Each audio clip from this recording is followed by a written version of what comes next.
G'day everyone. Today's video is going to be something a little bit different from my normal EV charging or cruise type of video. I'm going to be looking at solar panels and what I do to clean them, because I've had a few issues with the bird poo and pigeons going underneath. So let's check that out.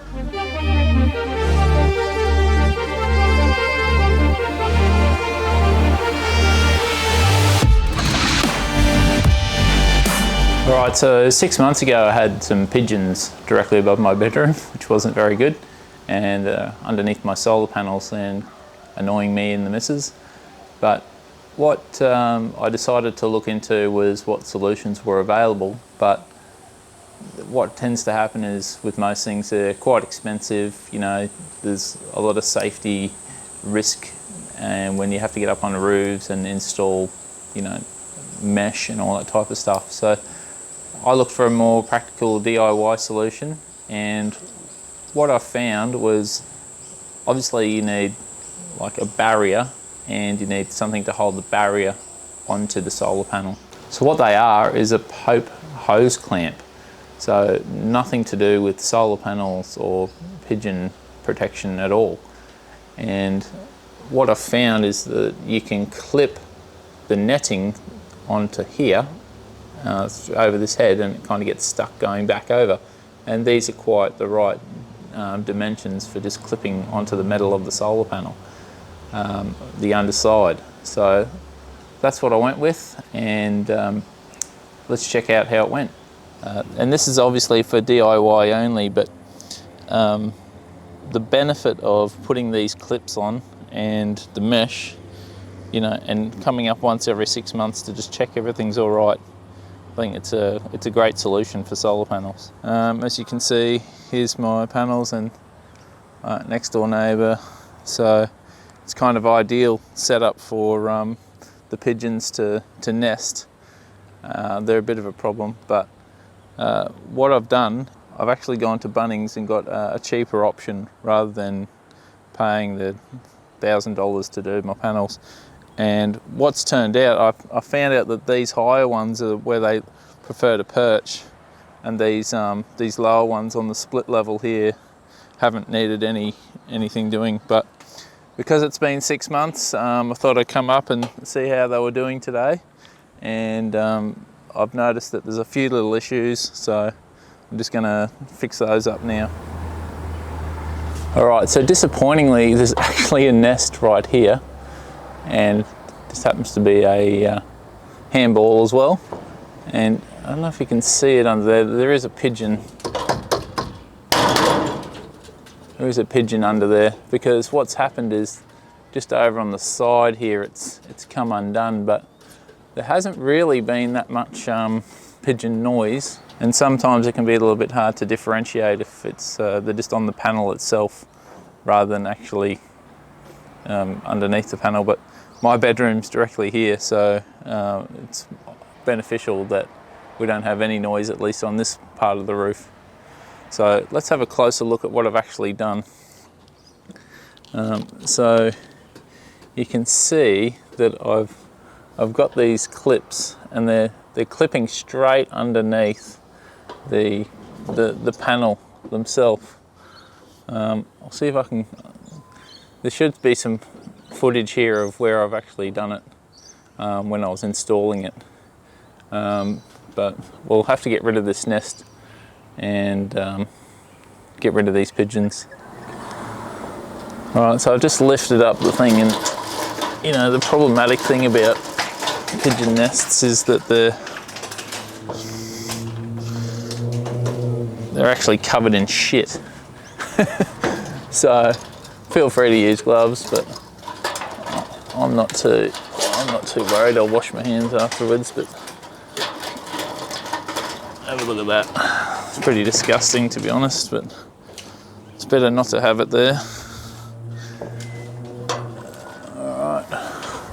And you know, they clog up your gutters as well, so that's no good either. So let's just fix that up. Let's have a look down in the gutter itself.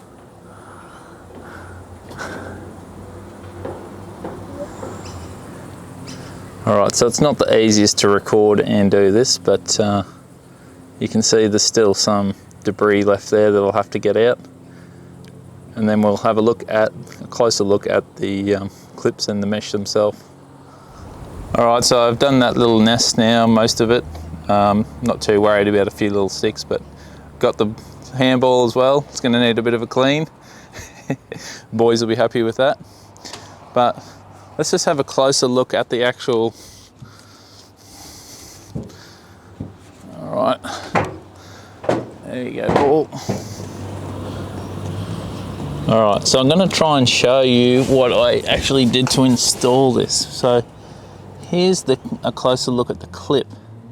Now, this is not designed for solar panels, and that's probably one of the reasons why a couple of them out of a lot have come, have only come off, only a couple out of a lot. So essentially the panels are like, they have the metal underneath. I don't know if I can get the angle right on the camera here, but there's this underside here that kind of works well for clipping into. See if I can get it actually to show you. And there you go, like once you've got it clipped, I might just have to fix a couple of these up. So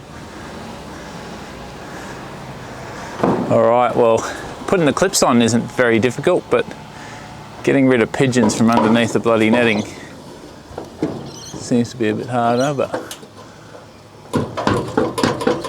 move, you stupid thing. There you go. I've made an opening.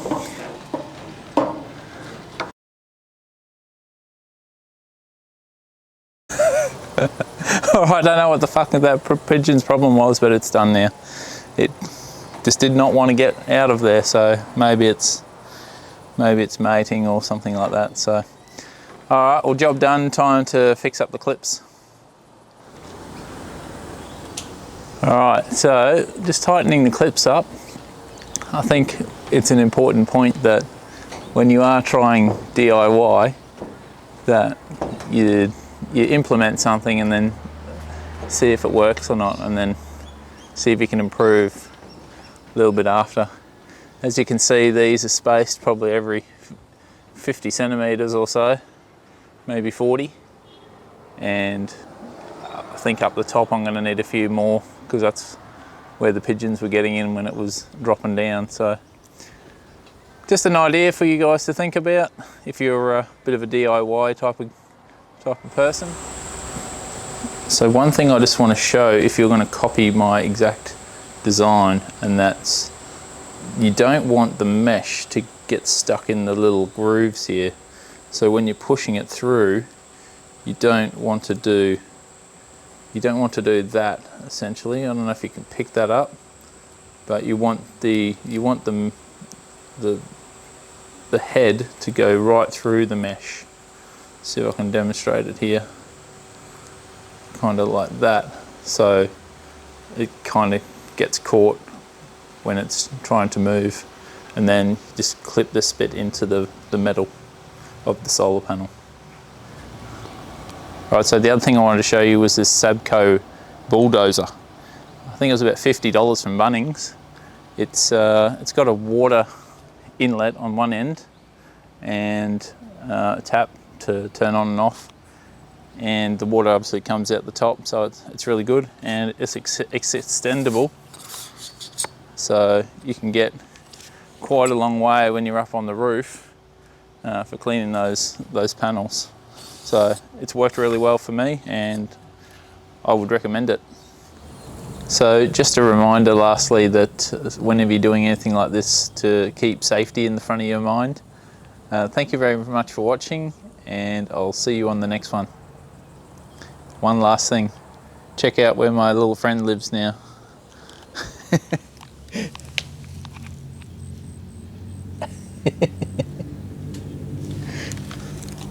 Catch you later.